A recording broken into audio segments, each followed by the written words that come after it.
Well, my name is Aya King, a human rights advocate.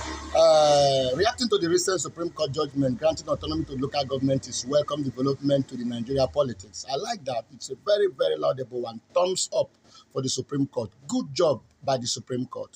Remember before now, the Constitution grants autonomy to the local government, recognizes the local government as the third tier of government. Yet, for over 24 years, the governors and the presidents of Nigeria, when I'm talking about president, all these former presidents, have refused to implement this aspect of the Constitution. But thank God for the Supreme Court has waken up July 2024 to say local government, whatever that is charged to local government should be directly charged to their account from the federation account. So that's a very good one for democracy.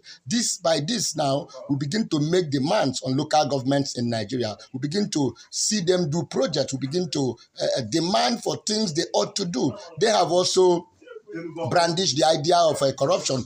Are the governors not corrupt? A situation where monies are paid to the governor now decides how much he gives to each local government. Is that not corruption? Is that not embezzlement? So it's a wonderful one by the Supreme Court. I completely give the Supreme Court kudos, congratulations for giving their imprimatur to this aspect of the Constitution. So right now, we begin to see changes.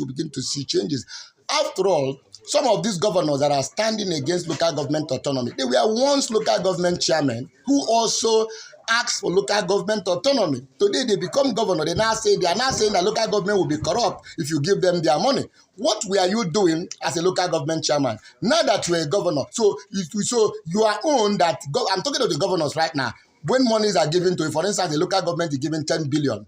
Every month, and you give them 5 billion, you take 5 billion. Why? What is that money for? What is it called?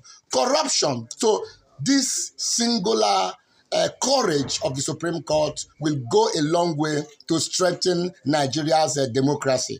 I congratulate the Supreme Court justices that did this. I want to say that let them do more of this. It will help Nigeria's democracy. Thank you very much for doing this. Let the local government be completely autonomous. Let them do their own things and let them leave them. If they want to be corrupt, let them be corrupt. EFCC will come against them. Or they will be held accountable for whatever money that is given to them. So it's good one. Thank you, look at the Supreme Court. And also the president who had the courage to allow the Supreme Court to do this. I know why I use that word. To allow the Supreme Court to do this because politicians control everybody. So we also have to thank the president who has done this. Thank you very, very much for what you have just done. Allowing local government autonomy in Nigeria is a good one. Thank you so much. My name is Aya King, human rights advocate.